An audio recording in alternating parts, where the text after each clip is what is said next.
Irène Chagnaud propose Voyage sans passeport.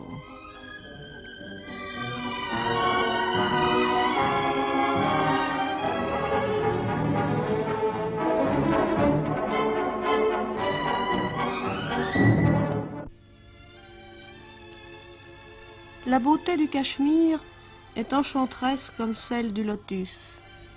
Une vallée de rêves, jaillissante de couleurs, débordante de la libéralité de la nature. C'est dans cette contrée, nichée au creux des Himalayas qui la dominent, que vinrent les rois d'antan, désireux d'échapper à la chaleur étouffante des plaines desséchées de l'Inde.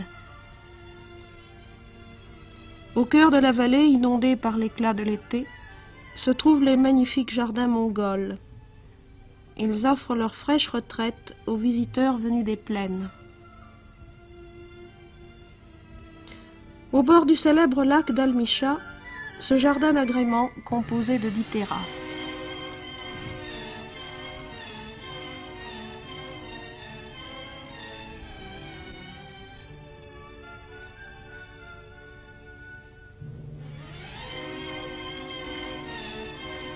Chashmeshai, la fontaine royale, est célèbre pour ses eaux pétillantes, si agréables à boire.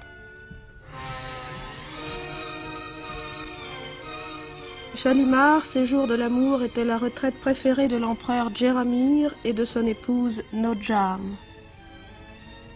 L'empereur Djeramir, pour l'amour d'elle, dessina lui-même le jardin d'Alchouar.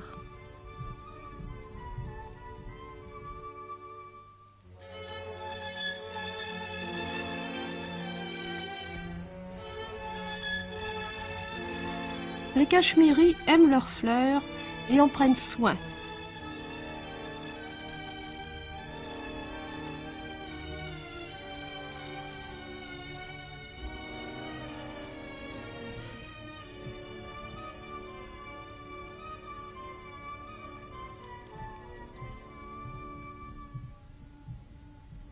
Chaque nuance délicate est saisie par le travail expert de l'artisan. Le papier mâché fait revivre les couleurs de la vallée et des doigts habiles brodent leurs motifs sur les étoffes.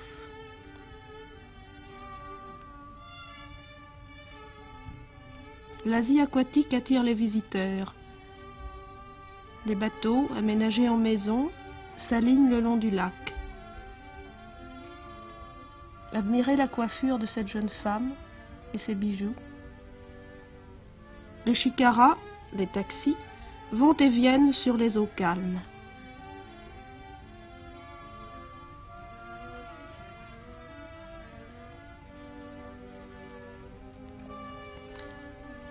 Dès que l'été s'insinue dans la vallée, les visiteurs s'établissent au nord dans les collines.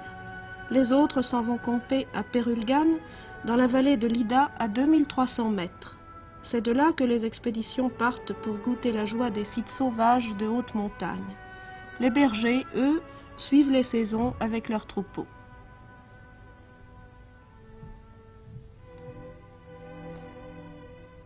Puis vient l'automne. Les piments rouges, si importants dans la nourriture des Cachemiris, sont répandus pour sécher et tapissent les champs. C'est aussi l'époque du safran. La cueillette des fleurs de safran, qui répandent au loin leur parfum persistant, est peut-être la plus rémunératrice des occupations d'automne et sans doute l'une des plus agréables.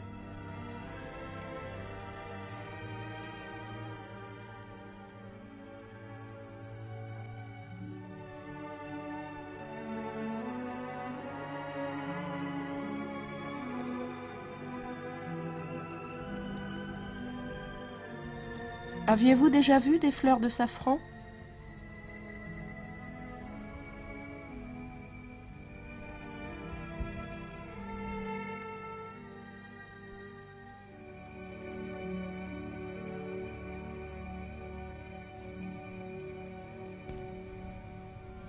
Ce train nous mène au Bengale, dans les Himalayas de l'Est, à Darjeeling, dont le nom teinte comme des clochettes.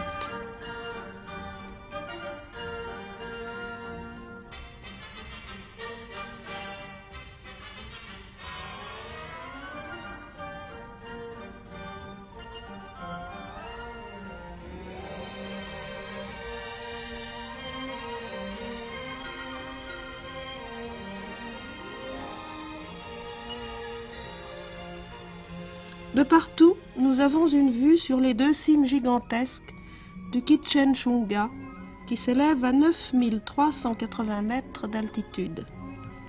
Cette station pittoresque offre aussi toutes les facilités du modernisme.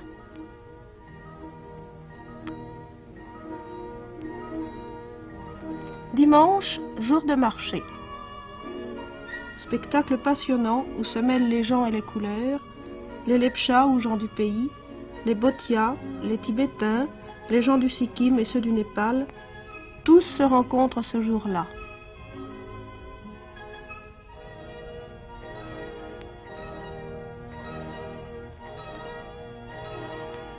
Ces montagnards, aux costumes et aux parures si frappantes, sont des gens simples, aux sentiments amicaux.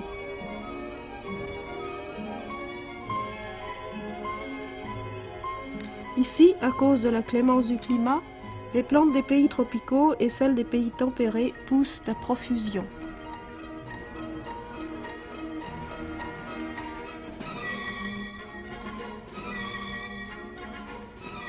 Même la très rare fleur, l'oiseau de paradis, y fleurit. De nombreuses espèces de papillons abondent dans les forêts et les montagnes des environs. Darjeeling est aussi célèbre pour ses plantations de thé. Ces jeunes filles népalaises cueillent adroitement les bourgeons et les feuilles.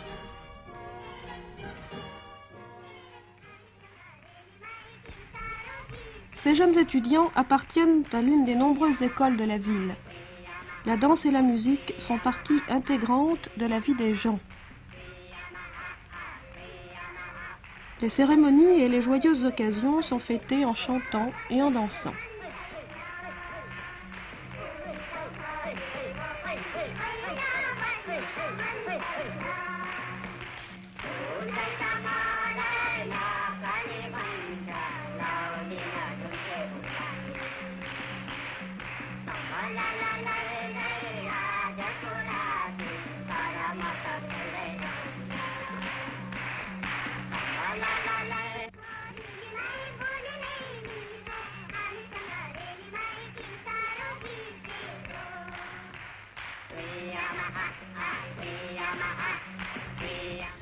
Les Népalais, presque tous des hindous, viennent prier dans ce temple pittoresque.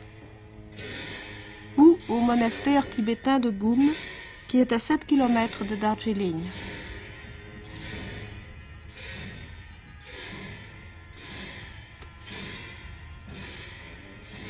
Oui, c'est un moulin à prière. La danse des tambours est une des danses traditionnelles exécutées par les moines lamas.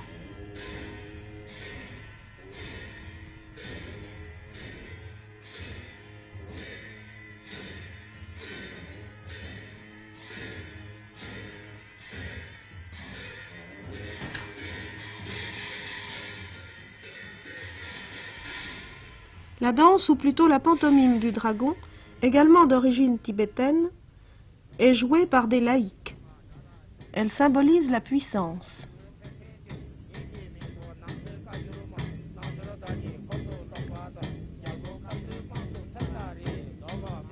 Les Tibétains, en effet, excellent dans l'art du mime, et la danse du pan illustre la couleur et la générosité de la nature.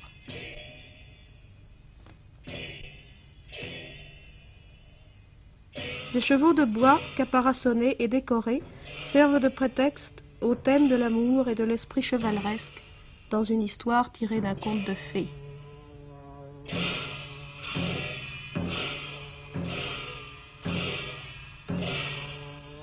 Nous sommes tout près de la maison du célèbre Sherpa Tenzing, le héros de l'Everest.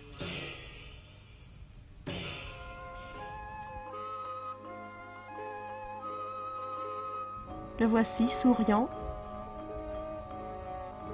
Sa femme et ses deux filles, Tenten et Nina. Et voici les trophées de Tenzing. Cette salle demeure toujours ouverte aux centaines de visiteurs qui viennent tous les jours. Tenzing est né et a grandi au cœur des Himalayas, au pied de l'Everest. Si vous vous rendez dans son pays, peut-être vous suggérera-t-il l'une des excursions les plus passionnantes. 3 jours de marche jusqu'à Paloudji, à 4000 mètres. À dos d'âne ou de mulet, c'est beaucoup moins fatigant.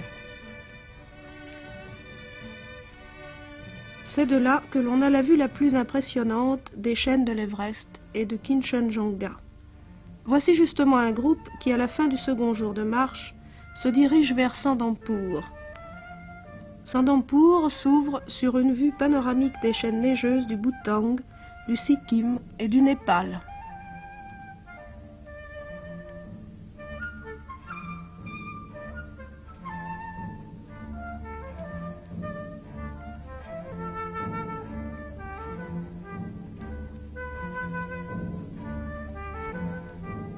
Le troisième jour de marche passe par des bandes escarpées environnées de nuages et de brouillard.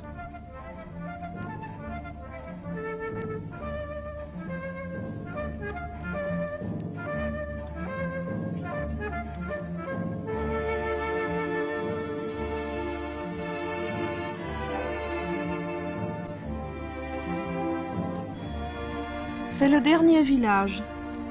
Des paysans népalais vivent paisiblement ici, soignant leurs yaks qui leur donnent du lait et du beurre et leur servent aussi de monture. Le Kinchenjunga signifie les 5 trésors des neiges. Son ascension est considérée comme une des plus difficiles à cause des terribles avalanches et des glaciers tendus au-dessus des précipices. Face à ces cimes, l'homme reste rêveur, car ces montagnes sont terribles qui ont englouti tant d'hommes et de femmes.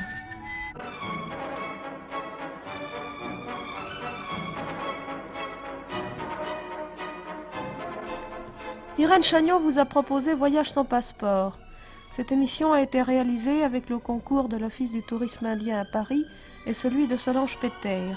Script Lucette Andréi, montage Pierre-Michel Ray, son Annick Védy, illustration sonore Dominique Paladil.